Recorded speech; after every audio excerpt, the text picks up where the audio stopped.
Muito bem. Estamos gravando. Tudo bom, Ju? Olá, tudo bem? Terra, Carol, Junéia, bem-vindos. Todos Muito bem? obrigado. Todos com Todos. saúde? Sim. Então, Tudo gente, esse bem. nosso encontro hoje, esse bate-papo, é para a gente fazer um review da nossa ação lá do dia 29, que a gente teve uma roda de conversa promovida pela Rede de Apoio à Saúde Mental, né? Com o tema parentalidade, maternidade em tempos de quarentena com homework, né? E o nosso evento foi bacana, teve um público bem razoável aí, bastante participação ativa também no grupo do WhatsApp, a gente ficou muito contente com o resultado.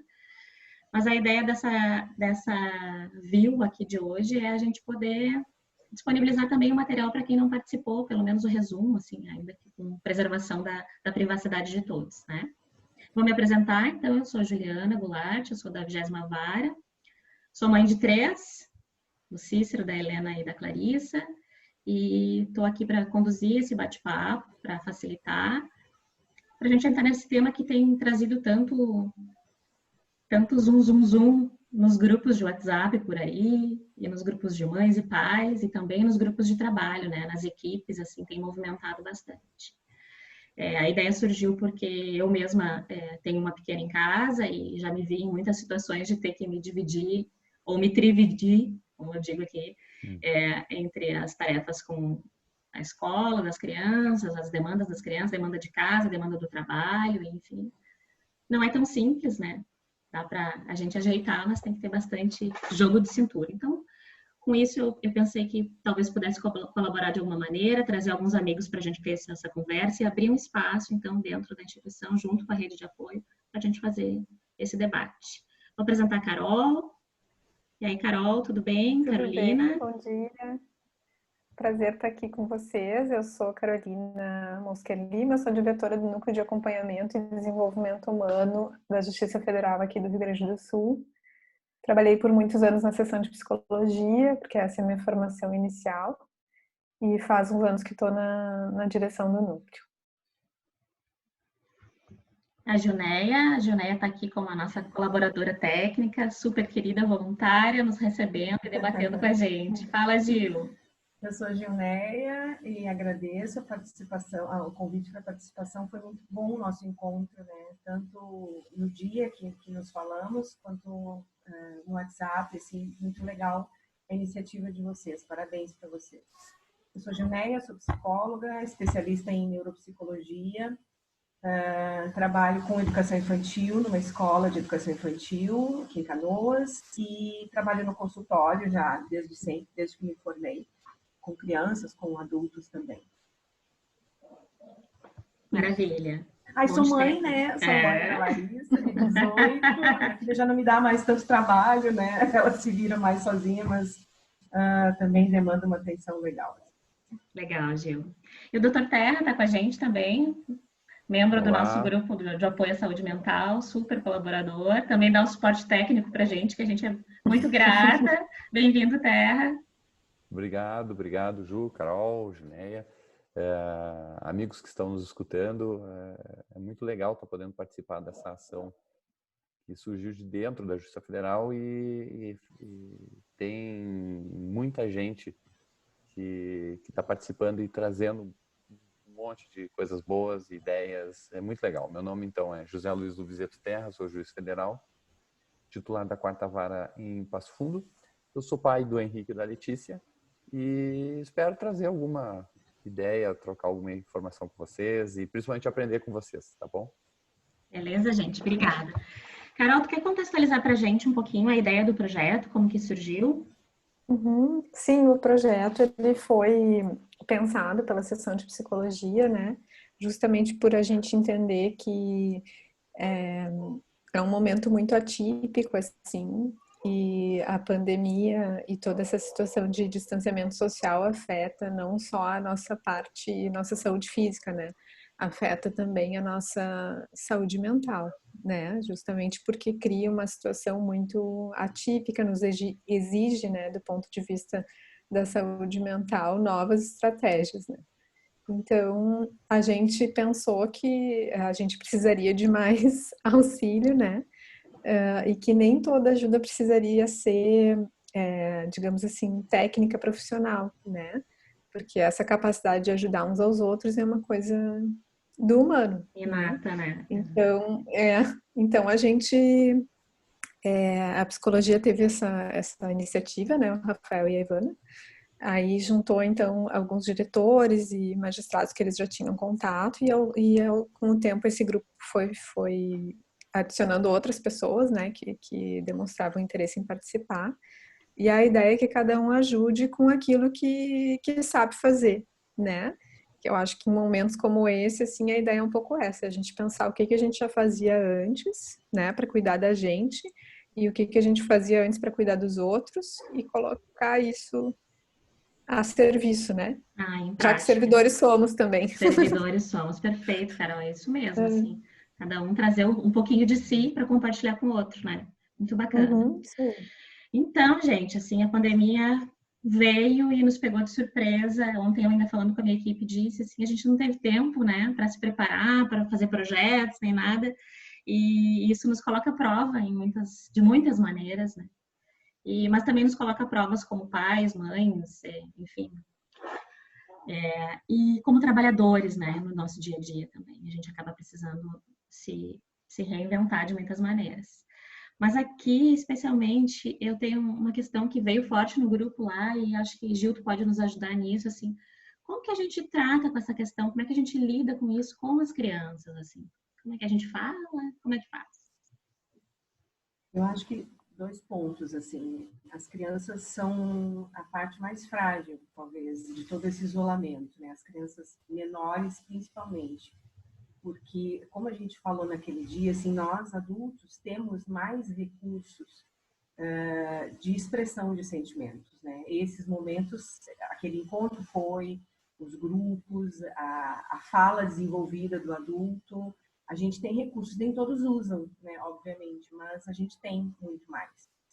A gente tem a possibilidade de acessar os amigos e tal, né, online, e as crianças não têm. Então, a gente não precisa focar só no como falar para as crianças sobre o isolamento, a pandemia, tudo que está acontecendo, mas também de refinar o olhar, que eu acho que isso é o principal, assim, refinar o olhar para as crianças que eu tenho dentro da minha casa.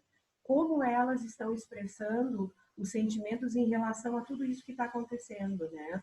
A perda abrupta da escola, dos amigos, ela olhar para a mãe e para o pai ou para as pessoas que estão em casa e perceber a tensão, porque a criança, quanto menor, menos recurso verbal ela tem de expressão de sentimentos. Então, mais atento a gente tem que estar para o que ela sente, para o que está se passando com ela, que não é mais muito a nossa linguagem. A gente se torna muito verbal e esquece a linguagem do corpo, a expressão, às vezes, de birra da criança, né, do se agitar, do gritar, do chorar, do não atender, como formas de expressão.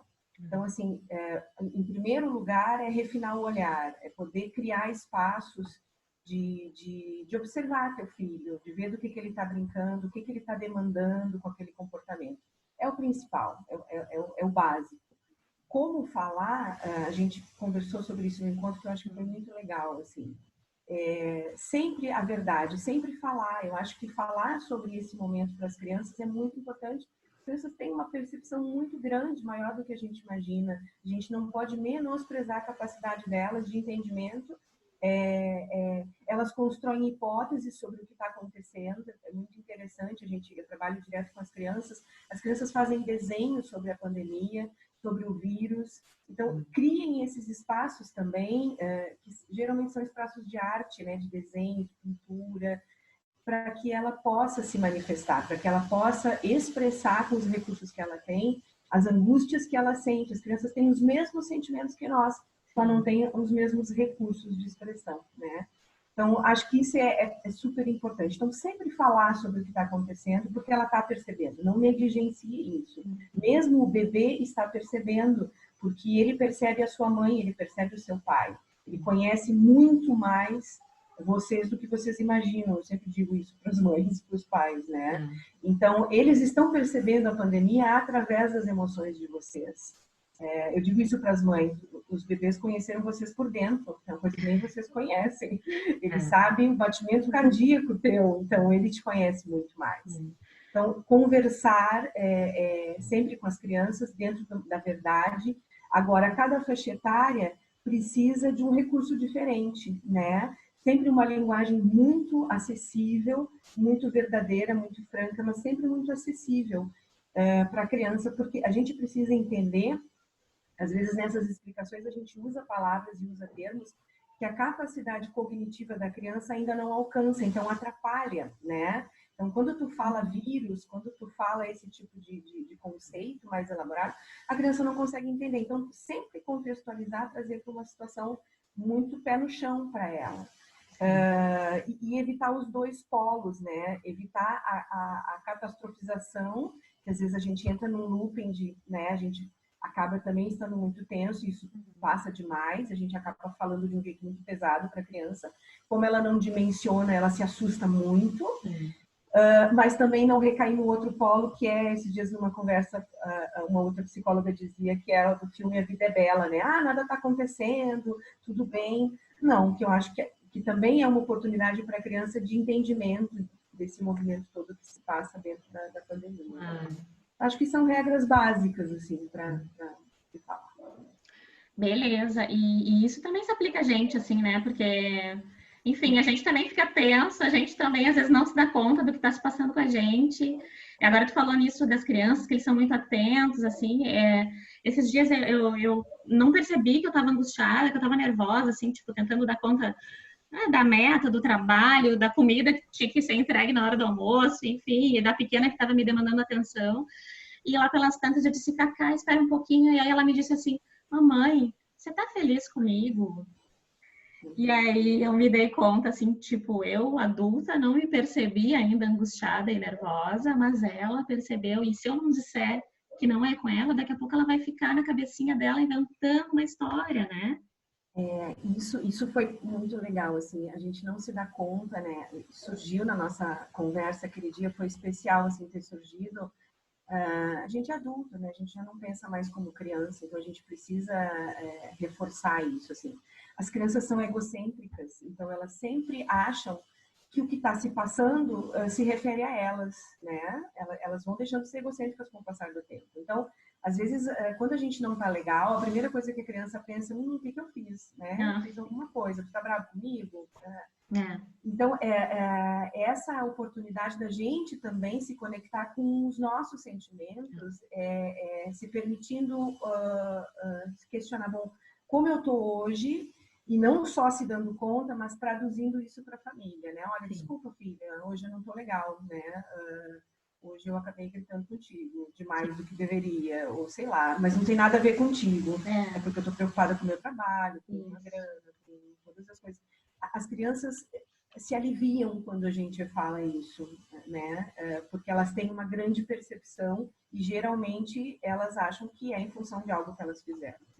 Beleza, Gil, obrigada. Então, refinar o olhar com a criança, mas também refinar o sentir com a gente, né? E falar a verdade. É isso. Sempre verdade. Porque senão a criança perde a confiança, vocês percebem? Sim. A criança percebe e ela entende, minha mãe não tá falando isso. Primeiro ela entende, não posso confiar porque está acontecendo isso e eles não falam comigo, né? E esse é um assunto que não se fala aqui, que é uma outra coisa que a gente acaba passando essa mensagem para elas, né?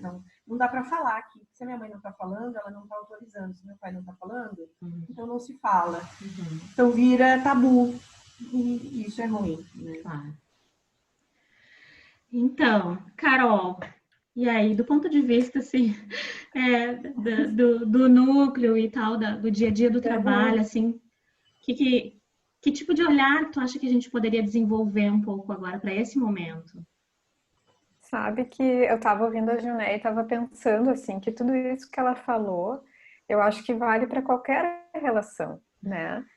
Não só a relação dos pais com os filhos, mas, assim, a gente poderia aplicar tudo isso numa relação de equipe, né? Com assim, certeza. dessa questão de refinar o olhar uns para os outros, então a gente poder perceber quando aquele colega ou a chefia poder perceber quando tem algum colega que não está muito bem, né? E a gente poder também melhorar essa comunicação, né, para que ela seja mais franca possível, porque tá todo mundo, a gente está vivendo uma coisa inédita, né? Ninguém tem assim referência disso. A gente nunca viveu uma coisa parecida, pelo menos ninguém que está vivo hoje viveu alguma situação parecida, né? Então a gente não tem muitas referências para lidar com isso, assim. Então é super importante, porque é interessante porque, por outro lado, se a gente nunca viveu algo parecido, a gente pode criar soluções e coisas novas, né? Quando a gente vive uma coisa que a gente nunca viveu, a gente também pensa coisas que a gente nunca tinha pensado antes. Então isso é interessante, a gente também vai criar novas referências e a gente vai poder se ver também de outra forma, né? A partir dessa experiência. Então não tem como a gente, numa situação dessas, querer manter a mesma relação com o trabalho que a gente tinha antes, né? Isso vai ser necessariamente revisto, assim. Então, a gente vai ter aquelas pessoas e cada um reage de uma forma, né? A gente costuma falar, assim, das defesas, né, de cada um se defende também com as estratégias e com as coisas que tem As dentro de suas si, armas, né?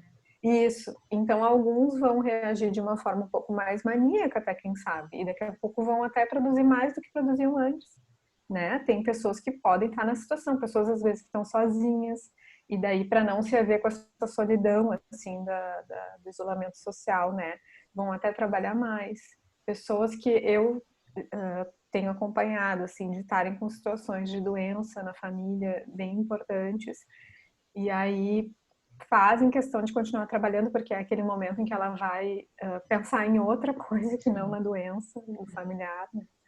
Então o trabalho ele pode ser ainda nessa situação da pandemia ele pode ser um fator de saúde, né, no sentido de nos ajudar a enfrentar outras situações que não estão tão bem ou de nos ajudar a criar coisas assim. Então tem pessoas que estão fazendo inclusive outros projetos, né, a Vara do Doutor lá em Passo Fundo fez uma série de doações, tem pessoas que estão se envolvendo com outras coisas também, que estão relacionadas com a justiça, mas não diretamente ao trabalho, e que estão produzindo coisas novas, né? E isso dá uma sensação também de...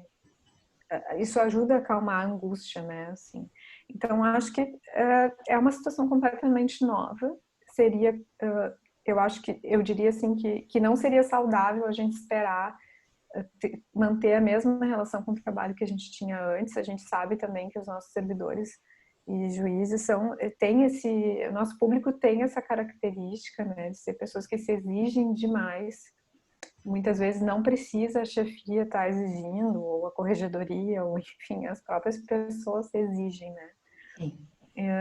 Então isso é algo que talvez a gente tenha que poder, né, essa seja uma oportunidade assim para a gente revisar, né? E daí cada um, porque isso é uma coisa que diz respeito a cada um, assim, não tem como a gente colocar uma regra geral, né? Cada um vai ter que olhar para a sua vida, para o seu contexto e pensar quais são as suas prioridades, né? E a gente vai precisar ter muita sensibilidade das chefias, né, nesse momento. Então, aquilo que a Junéia estava falando, da gente ficar refinar o olhar, né, comunicar. A gente também não pode esquecer que o próprio gestor também tem seus medos, suas fragilidades. Então eu acho bem complicado. Outra questão que eu vejo assim é às vezes o gestor se colocar naquela situação de, ai não, eu sou o gestor, então eu não posso demonstrar para minha equipe que eu tô também angustiado com alguma coisa. Claro que tem que ter um filtro, né? Como diz a Juné, a gente tem que poder se comunicar de uma forma que seja acessível para o outro, né? Também se a Nem dizer chefia que não está começa acontecendo nada, mas também nem né, jogar lá para o mundo a vai chefia com acabar. essa pirada aí, eu acho que é Não piração em ajuda. geral, né? Não ajuda muito, mas também assim fingir que não tem nada acontecendo não dá, né? Então acho que isso sempre é algo que ajuda também, né? Quando a chefia consegue olhar para si, para os seus temores, para as suas fragilidades, né? Por que não está conseguindo? E consegue compartilhar um pouco isso com a equipe, ou pelo menos se conectar com isso para que os outros possam trazer isso também, né? E fundamental, assim, que a gente também se mantenha em contato, né, nesse período. Então, acho que as reuniões, por exemplo, são super essenciais, né?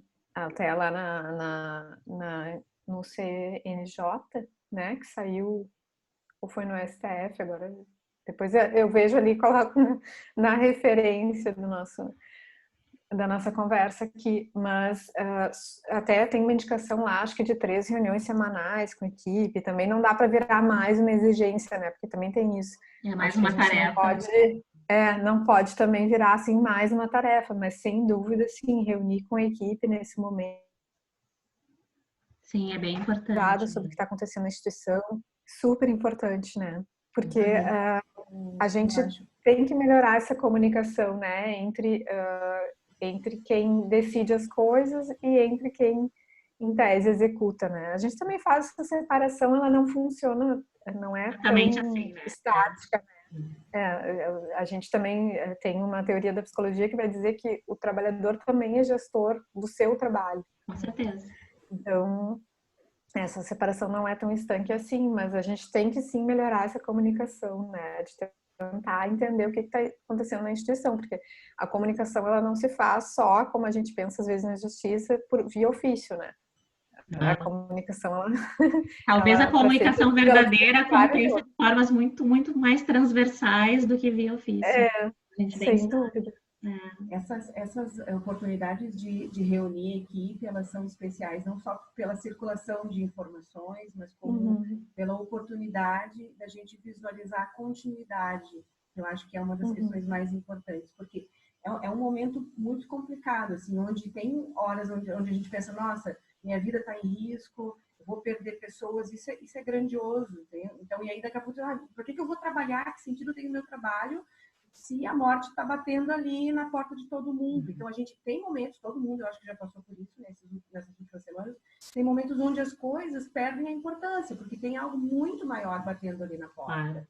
E esses momentos da equipe se reunir, eu sei pelo meu trabalho, onde a gente faz as reuniões semanais, né, ajudam a gente a acalmar, a dizer, não, ok, tem uma continuidade, vamos tocar um projeto para frente, porque as coisas vão andar depois, né? Então isso acalma também, tem esse poder muito grande de eu olhar para o outro, que é meu parceiro de trabalho, e dizer, não, ele está andando, então eu vou andar também, as coisas vão acabar e o nosso trabalho vai continuar. Então é super importante, a gente precisa muito disso. Que bacana ouvir isso também, assim, dar uma reforçada naquilo que a gente tem tentado fazer e o que a gente empiricamente já sente, assim, né?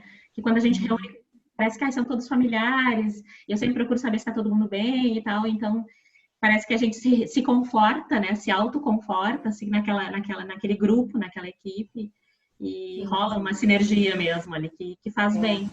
É para além do fluxo de trabalho, é para além da continuidade do trabalho mesmo, né? E, doutor Terra, do ponto de vista do trabalhador, do pai, de quem também está aí exercitando o jogo de cintura, como que está essa relação com o trabalho e esse refinar de olhar para esse momento tão especial? Ju, tá bem interessante. Fale-me mais sobre isso. Bem interessante. Eu gosto da palavra crises, em grego, que é mudança. Olha só. O caos, na realidade, é o morno. O caos é o que? É o bocejo. Coisa chata, aquela coisa parada. É o tédio. Isso é caos. Isso é caos. Caos é o tédio. A gente não está vivendo um caos. A gente está vivendo uma crise. A gente está vivendo uma mudança. Foi muito interessante a atividade que vocês fizeram. E eu pude participar, eu pude assistir. Mas, principalmente, pelo choque de realidade. Me chamou a atenção que muitos se deram conta que também tem outras pessoas passando as mesmas dificuldades. Isso foi bem legal. Foi bem legal. Alguns viram, inclusive, outros passando dificuldades maiores do que a dele e não tenho dúvida que isso incentivou um sentimento de tentar ajudar, de tentar, de alguma forma. Então, de repente, aquela pessoa que estava centrada no seu problema enxergou o outro. Eu acho que foi talvez o grande presente que vocês deram foi essa possibilidade de parar para ver o outro. E aqui está assim também. Vocês falaram de gestor, né? Somos gestores. somos gestores e temos equipes. Então, as nossas equipes dependem da gente e a gente depende da equipe. É muito legal poder ter essas conversas. E quando vem para dentro de casa, além de ter as nossas equipes, nós temos as nossas famílias, temos nossos filhos, temos os nossos enfrentamentos. E fica claro uma coisa, que a gente fala que o coração está cheio, né? O que a gente está falando para os nossos filhos, para as nossas equipes, para os nossos colegas? A gente está falando que o coração está cheio. Esse momento tão difícil talvez tenha, e nós não estamos enxergando ainda, porque é um momento único no mundo. A humanidade nunca enfrentou algo parecido com tanta situação de contato entre os povos e de comunicação tão instantânea. Então, Sim. É um momento diferente. E com os filhos, a gente tem que explicar para eles, a gente tem que dividir com eles, como vocês falaram, foi muito legal. Mas o principal é falar o que o nosso coração está cheio. E a pergunta é o que o nosso coração tem. Num momento desse, talvez o ideal é a gente tentar se focar no outro. Momentos de mudança graves como estão acontecendo agora é uma oportunidade de enxergar o outro, é uma oportunidade de ver que dá para ajudar o outro. E que coisa interessante, quando a gente faz isso, o ego diminui. A gente para de focar no umbigão e começa a trabalhar. Isso também em relação aos nossos filhos. Então tem que ter esse olhar para os filhos, essa conversa, tentar de alguma forma ajudar, tentar de alguma forma superar, mas principalmente dizer o que tem dentro do nosso coração. E o que tem dentro do meu coração, o que tem dentro do meu coração é a esperança, é a certeza de que vai mudar, é a certeza que vai melhorar. E isso não é loucura da minha cabeça, nem porque alguém disse, é só olhar para o passado. As coisas passaram, as coisas melhoraram. E está sendo então muito interessante ser pai e gestor. É uma coisa muito legal. Que é muito parecido, né? Vamos combinar. É bem parecido. Aqui a Carol falou da equipe aqui de Passo Fundo, né? A nossa equipe é fantástica. Eu vou ter que aproveitar essa oportunidade aqui para falar bem do pessoal, porque é verdade.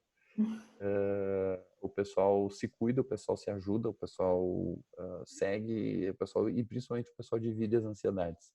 As reuniões têm momentos que são principais para conversar sobre como é que você está. E deixar as pessoas falarem. Até porque eu sou muito fã do CVV, o Centro de Valorização da Vida e Combate ao Suicídio. Eu sou defensor ardoroso deles. É um trabalho muito bonito que eles fazem. E a principal frase deles é: falar é a melhor opção. E é verdade. Então, em épocas de pandemia, pessoal, desculpa ter que pegar essa frase do CVV, mas ela se aplica a nós. Falar é a melhor opção. Falem. Até porque falando em voz alta, a gente escuta, às vezes, os absurdos que a gente estava pensando e se dá quando, peraí, não era bem isso. Que coisa estranha estar pensando isso, né? E, então, a gente começa a construir, começa a resolver, começa a avançar. E estamos sendo chamados para sermos solidários. Então, essa ação da Rede de Apoio à Saúde Mental, ações solidárias das unidades, ações solidárias dentro das famílias. Tenho ouvido de muitos colegas que de uma passou para 3 famílias. São ajuda financeira para muitas pessoas. Sim. Então, ajuda espiritual, ajuda psicológica, ajuda humanitária, né? Dentro das famílias. Então, impactou bastante. Mas tá complicado, mas estamos levando. Basicamente era isso. E falando a respeito, né? Que é o que a gente disse ali, usando a sinceridade, né? Com o que a gente está sentindo, com as nossas próprias dificuldades e com as pessoas, comunicando com honestidade, também com empatia, né? Assim, olhar refinado, e acho que faz todo sentido. Eu também, como gestora, tenho uma equipe muito bacana. A gente também tem usado as reuniões muito mais como um espaço de escuta e, claro, que de alinhamento. Então, o pretexto, sim, sempre é o trabalho, sempre é o alinhamento do trabalho, mas é a maneira que a gente tem de poder se manter conectados, né? Assim, unidade de equipe, unidade de grupo de trabalho não é uma coisa simples para um gestor manter. E nesses períodos, assim, de isolamento é mais difícil ainda, porque a gente não consegue o olho no olho, assim, então a conexão não é tão simples. Eu brinco com o meu chefe que é difícil usar um feeling remoto, assim.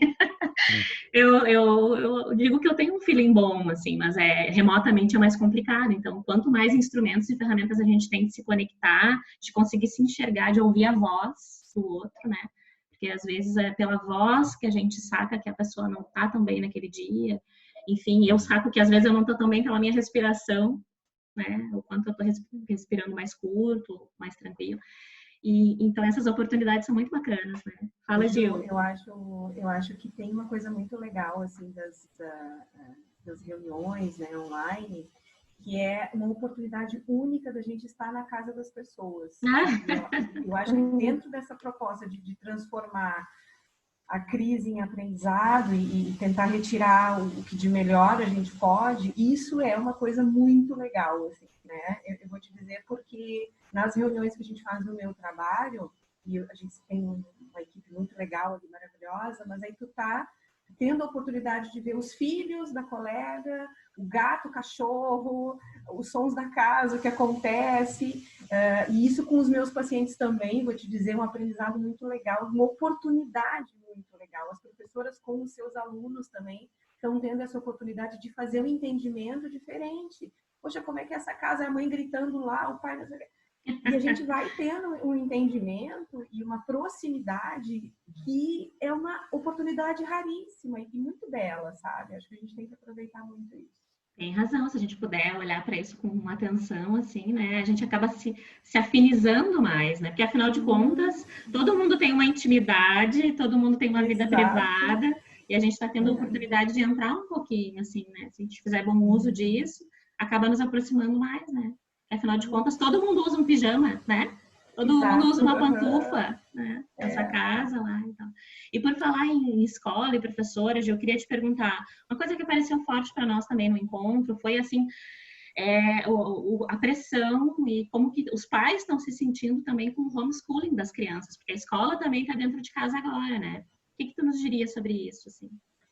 Acho que é um grande desafio, assim, na minha realidade de escola e de pacientes que estão na escola, uma boa parte deles, né, eu vejo que é uma questão muito delicada, assim, porque tem o lado da escola também, de querer cumprir suas metas, de não querer perder o ano, de querer fazer valer as mensalidades que os pais estão pagando e que não estão lá porque a escola precisa sobreviver, que são dados da nossa realidade que são importantíssimos, né? São dados de realidade, enfim, né? Mas eu sempre digo, a gente precisa olhar para a criança nesse momento que é a mais frágil de todos, né? Então, assim, às vezes tem uma demanda exagerada da escola ou uma demanda inadequada, né, de atividade sem que a criança tenha tido um tempo de aprender, um processo mais tranquilo, com o seu grupo, com a sua professora presencial.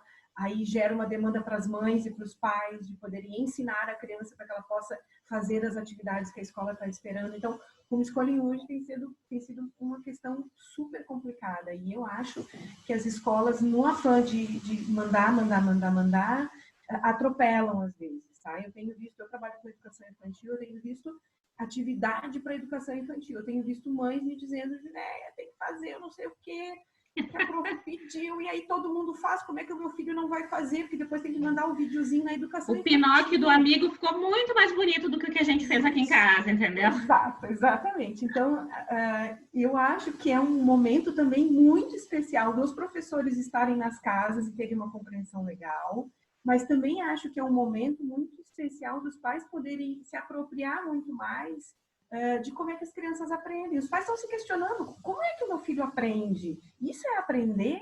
Não, isso eu não concordo. Então, eu sou otimista, né? Eu vejo que é uma grande oportunidade que os pais se reflitam muito mais sobre como é a aprendizagem, como é que a educação infantil faz para que as crianças aprendam, né? É um trabalhinho, o quê? Como é que funciona isso? E eu vejo que os pais estão muito mais mobilizados para isso é muito bom. Mas, enfim, eu acho que tem muita coisa de homeschooling que tem que ser repensada pela escola. E só vai ser repensada a partir de um movimento de pais, questionando de um jeito tranquilo, porque escola é parceria. Os pais fazem a escola. A gente não pode esperar que a escola esteja lá bonita, linda, maravilhosa, sem que a gente participe com críticas, com contribuições. Então, eu acho que os pais precisam questionar isso. Prof, como assim? Precisa fazer? Será que a gente não tem que focar em outras aprendizagens do que... Olha o que está se passando no mundo, né? Então, às vezes, eu vejo que o homeschooling cria uma bolha, né? A gente está lá, matemática, e as aprendizagens que estão ali na nossa cara, né? De solidariedade, de, bom, como é que funciona a minha família, quem tem que limpar a casa, secar uma louça, arrumar. Eu acho que é um momento de outras aprendizagens também, que a escola precisa estar sensível, porque as crianças estão em casa, elas não estão lá. Não dá para a gente fazer de conta que tudo continua igual. Então, e a gente falava no encontro de demandas que a gente precisa filtrar, né? Porque a gente não vai dar conta de tudo, a gente não vai poder ser a professora, a profissional super competente que eu conseguia ser enquanto eu trabalhava lá no meu setor. Aí agora tem a comida que eu tenho que fazer, tem a limpeza da casa que a gente também tem que dar conta em muitos casos. Então, assim, não vai dar para fazer tudo. E aí a gente precisa começar a filtrar algumas coisas, né? O que que eu consigo deixar em segundo plano? O que eu preciso priorizar nesse momento? O homeschooling entra direto, assim, né? Eu vejo muitos pacientes meus muito pressionados por dar conta, tá? Isso gera... Teve uma pessoa que participou do grupo que dizia: eu estou sobrecarregada, vem a demanda, vem a cobrança. Eu digo, pensem nas crianças, como é que é? Porque daí tem uma demanda da escola, tem uma demanda dos pais, né? Faz, dá conta, vamos lá. Como é que fica essa sobrecarga também para eles, né? Então, acho que tem que ser muito bem pensado, mas, acima de tudo, é uma grande oportunidade, né? Para que os pais possam se inteirar um pouquinho mais sobre a aprendizagem das crianças. Refletir também, né? E, enfim, às vezes perceber que nem tudo aquilo é necessário. Né? Exatamente, acho que sim. Acho que tem algumas coisas que a gente pode deixar de lado e priorizar outras. Que talvez agora não sejam tão importantes. Eu me dou conta por mim, assim, que, tipo, eu faço uma listinha, tá? Do que eu... Hoje, o que eu quero conseguir hoje, assim. Tipo, e no final do dia conseguir fazer X coisas do trabalho, atender de alguma maneira cada um dos filhos. Eu brinco, conseguir ver que estão limpos minimamente, né, alimentados todos, e, né, todos vivos, com saúde, que é para isso que a gente está em confinamento, na verdade, mais do que qualquer coisa. O trabalho está atendido, as urgências aconteceram e tal, mas faltou X, Y, Z. Eu tento não olhar para o que está faltando, eu tento olhar para o que nesse dia eu consegui terminar, e que bom, ficou alguma coisa da lista, foi para o dia seguinte, enfim. Que isso tem a ver com o que a gente falava também, que acho que a gente vai falar, sobre as memórias que eu vou levar desse período, né? Assim, que eu acho que é um momento legal, assim, para a gente pensar. Como vai ficar marcado esse período? Vai ficar um período de loucura, né? Onde faz isso, faz aquilo, corre, dá conta, vê a videoaula, ajuda aqui. Ou vai ser um período... Porquinho da Índia, né? Exato. Ou vai ser um período de oportunidade, né? A mudança que a gente quer, a mudança de mundo até, inclusive, né? Ela, de como a gente lida com a natureza, de como a gente lida com tudo, com as nossas emoções, com o mundo em si, com os nossos filhos. Essa mudança só vai ocorrer se a gente fizer, nesse período, essa pausa para olhar, para observar. E essa demanda grande, às vezes, do homeschooling não nos permite fazer isso. Então, a gente tem que ser muito forte para lutar por esse espaço de reflexão, para que as mudanças possam acontecer, porque senão a gente vai sair de tudo isso da mesma forma que a gente entrou. E aí eu acho que a gente está desperdiçando a oportunidade. Tem uma frase muito legal do André Trigueiro. O André Trigueiro está apresentando o Jornal Nacional agora, ele é um repórter da Globo News, da Rede Globo, e ele fez um seguinte questionamento. Ele disse assim: não se esqueçam que daqui a 40 anos as pessoas vão perguntar para nós, 20, 10, não importa. Vocês viveram na época da pandemia? Sim. E o que você fez? A pergunta vai ser forte. Então, procurem viver e agir de maneira a ter coisas boas para contar lá na frente. Porque vão nos perguntar: o que você fez? Como é que você fez? Tinha gente passando fome? Tinha gente... O que você fez? Eu não fiz nada. Fiquei parado, esperando passar a pandemia. Não, eu participei, eu fiz. Então, é interessante também um plantio. Vamos plantar para colher lá na frente, né? Certeza. Ter no Acho mínimo que boas histórias para contar. Ou fiz demais, né? Que também pode acontecer, assim, das pessoas se encherem de tarefas para não viver plenamente esse momento, né? Então, acho que isso que a Julieta estava falando era uma ideia, assim, também de que a gente precisa elaborar o que a gente está vivendo, senão nenhuma mudança vai acontecer, né? Se a gente ficar vivendo isso com uma série de tarefas que a gente tem que dar conta, a gente não vai elaborar o que a gente está vivendo e nenhuma mudança vai acontecer. Então, assim, acho que isso é fundamental, né? Eu tenho ouvido, assim, eu também mantive um pouco da clínica, assim, né? Um paralelo, porque eu acho que é algo que me renova, assim, no trabalho. Oxigena, Oxigena. E eu acho que as pessoas têm sonhado demais, assim, né? Mais do que sonhavam antes. E eu acho que é um pouco o nosso jeito, né, de elaborar o que a gente está vivendo. As crianças elaboram brincando, né? Que também eu acho interessante a gente falar um pouquinho disso, assim, né? Da importância da gente também cuidar para que elas brinquem, né? Porque esse é um pouco o jeito da criança falar, como o doutor disse, né? Aquela frase do falar, como é que é? Falar é sempre a melhor opção, né? Então, eu tenho uma colega psicanalista que disse uma vez, ela até foi consultora na justiça, ela disse, não querer saber é sempre a pior opção. E eu acho que um pouco tem tudo a ver com isso que tu diz, né? Da importância do falar, porque quando a gente fala em voz alta, a gente se escuta, daqui a pouco a gente vê um monte de bobagem que a gente está pensando, né?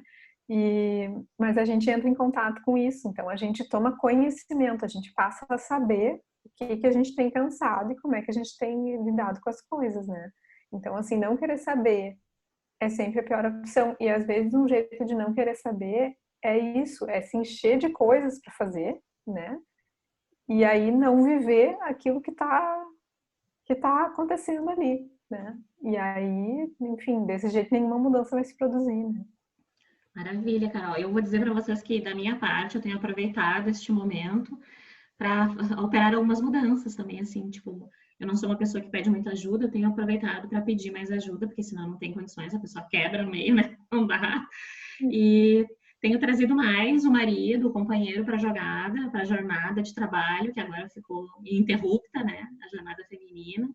Então, acho que isso também é uma oportunidade, assim, para nós, mulheres especialmente, que acabamos, né, carregando aí muitas cargas, de repensar, assim, que, afinal de contas, é tudo nosso mesmo, os filhos, o trabalho de casa, a educação, ou tem mais gente aí que pode participar, até que ponto os filhos também podem colaborar. Eu coloco os meus aqui para ajudar naquilo que eu brinco, o que é coletivo, o que é em prol da coletividade, a gente tem que dividir. É claro que a educação dos irmãos, isso não é papel dos filhos, mas lavar a louça, ajudar na refeição, ajudar nessas coisas que são da coletividade, da família mesmo, que é o aprendizado aquele que a Janaia estava falando. Então, talvez essa reflexão também, assim, de nós mulheres mesmo, termos consciência de que, enfim, tem um fator cultural aí que às vezes nos coloca nas costas muitos pesos, mas a gente também vai levando isso para frente sem pedir ajuda muitas vezes, né? Não sei como que vocês sentem isso. Eu acho que a demanda para as mulheres é grande por essa questão cultural de que a mulher tem que dar conta, né, dos filhos e da casa, e agora do trabalho, né. Eu acho que também é um momento de repensar, de fazer algumas mudanças nesse sentido. Eu vejo que as mães, na grande maioria, se sobrecarregam e elas acreditam ainda, nós ainda temos muito para evoluir nessa questão, assim. Elas acreditam que elas é que precisam resolver tudo, né? A aula dos filhos, cuidar os temas e tal. Então, assim, precisamos avançar muito nesse sentido e essa é uma grande oportunidade onde as coisas ficaram muito claras, né? A gente está mais em casa e aí a demanda aumentou também. Então, acho que é uma grande oportunidade de refletir, de debater isso com a família, de sentar todo mundo junto e dizer, bom, o que vocês estão fazendo, como vocês acreditam que deva ser a condução das atividades aqui em casa, das tarefas. Para as crianças, eu acredito muito no trabalho engajado, o trabalho doméstico engajado é um grande ensinamento para as crianças. Eu acho que perde oportunidade quem deixa de fazer isso, né? Mesmo que tu tenha alguém que te auxilie, que venha, que limpe a tua casa, essa lição de isso é nosso e nós precisamos cuidar, e eu cuido, e tu cuida também, tu é importante nessa família, mesmo criança, tu tem um papel nessa família que é valorizado e que é importante para a autoestima da criança, é sensacional. Então, assim, eu vejo que se descola muitas vezes. Eu vejo, por exemplo, tem escolas que têm a escola da inteligência, né? Com toda aquela coisa da inteligência emocional, a cartilha do que é solidariedade, do que é isso. Então, hoje a gente tem essa linha de trabalho, que é legal, que é válida, não sou contra, que trabalha sentimentos de uma forma descolada da realidade. Vocês percebem isso? Né? Então, tem a cartilha da inteligência emocional. Quando, na verdade, dentro de casa, tu tem a oportunidade de trabalhar isso de uma forma prática e real. Bom, isso é ser solidário, isso é ser empático com a minha mãe, quando eu sei que ela tem 15 coisas para fazer e eu vou secar a louça para ela. Então, não tem jeito melhor de se trabalhar sentimentos do que esse, não existe.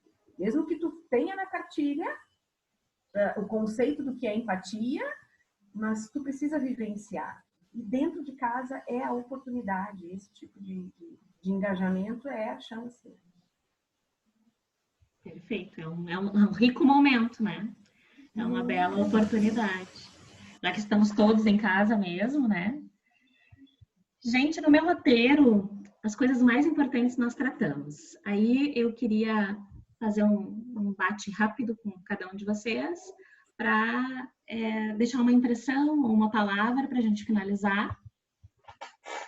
Começando com o Terra, então. Esperança.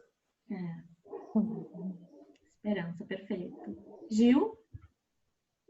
Eu queria agradecer a oportunidade de participar. Espero poder ter ajudado com alguma reflexão.